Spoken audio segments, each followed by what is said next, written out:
What does being healthy mean to you? Is it simply the absence of an illness, or is it getting the golden 8 hours of sleep every night?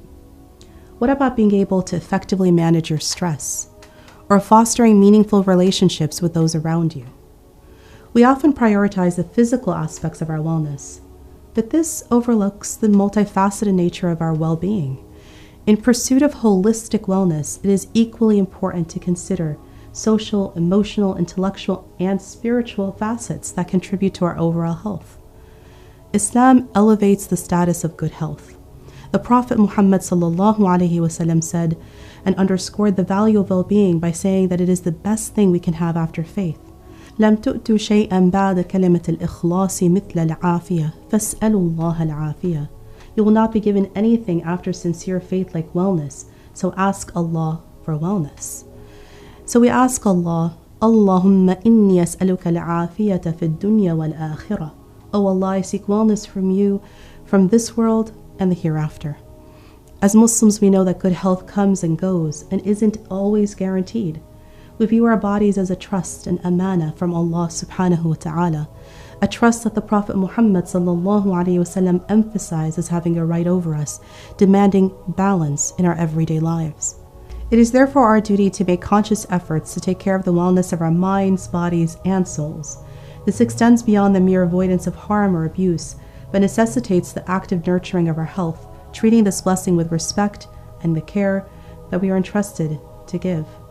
Let's see how al-Balkhi recognized health in the second part of his manuscript, Sustenance of the Soul. He writes, just as the body for the soul, one must start by maintaining its health.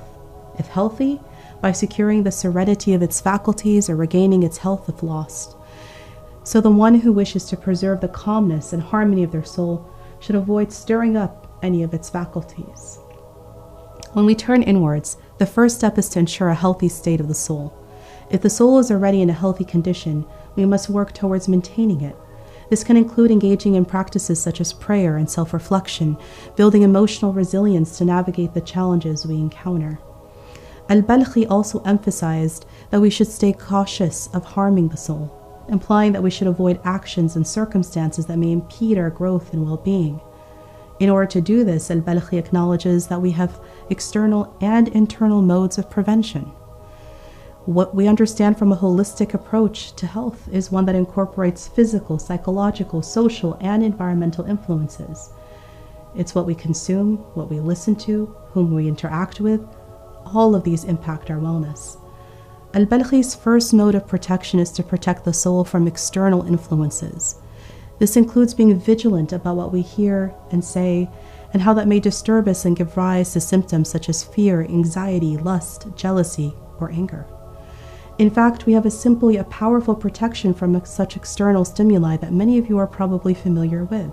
قُلْ أَعُوذُ بِرَبِّ الْفَلَقِ مِنْ شَرِّ مَا خَلَقَ ومن شر غاسق إذا وقب ومن شر النفاثات في العقد ومن شر حاسد إذا حسد.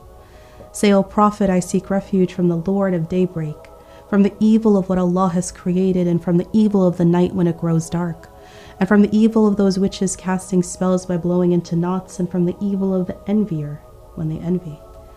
We recognize that there are many potential harms and tests present in our environment that may pose a threat to the balance of our internal states. We must remain mindful that what we expose ourselves to and what we consume, not only in terms of what we eat, but also harmful media, inappropriate content, negative information, and toxic relationships, all harm us. There are also internal modes of protection for preserving the soul. This includes protecting the soul from what al-Balkhi describes as internal symptoms of negative thinking, of what a person may harm a person in terms of the respect of their worry and anxiety that enter into their hearts. Similarly, Surah An-Nas provides protection from such internal negative thinking. Surah An-Nas cautions us about the lurking whispers that may confuse mankind and harm us through invoking negative thoughts, desires, and intentions.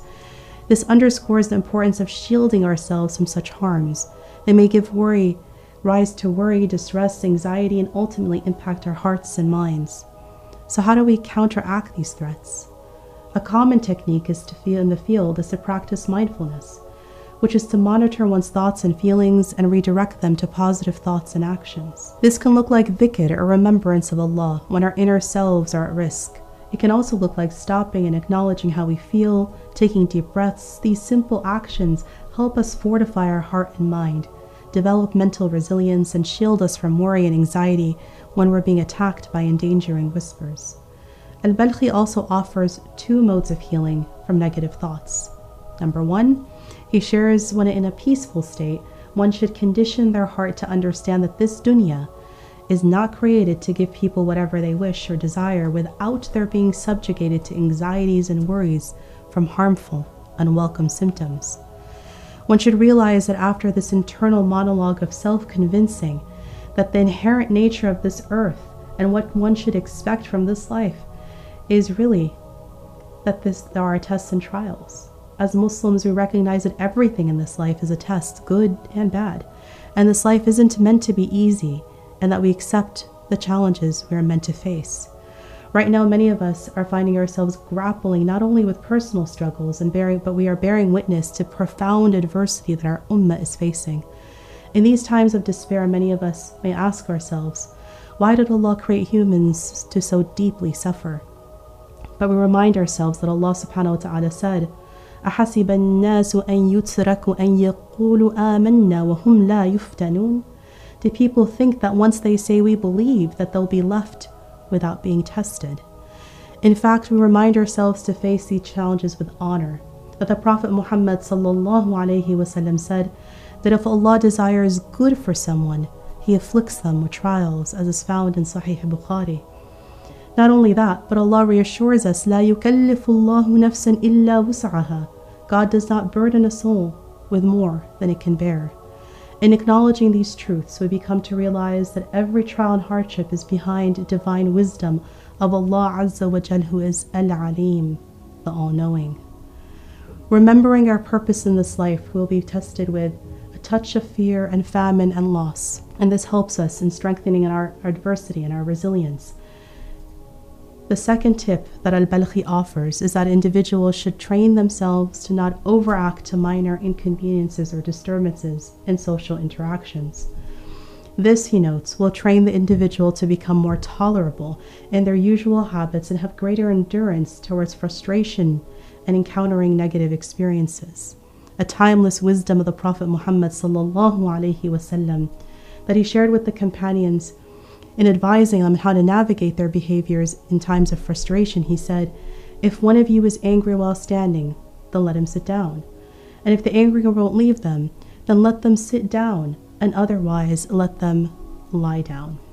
This hadith not only underscores the reciprocal nature of our actions and how they shape our relationships, which are vital to our social health, but also helps us understand our emotional regulation. This is one's ability to understand, manage, and express your emotions in an effective manner.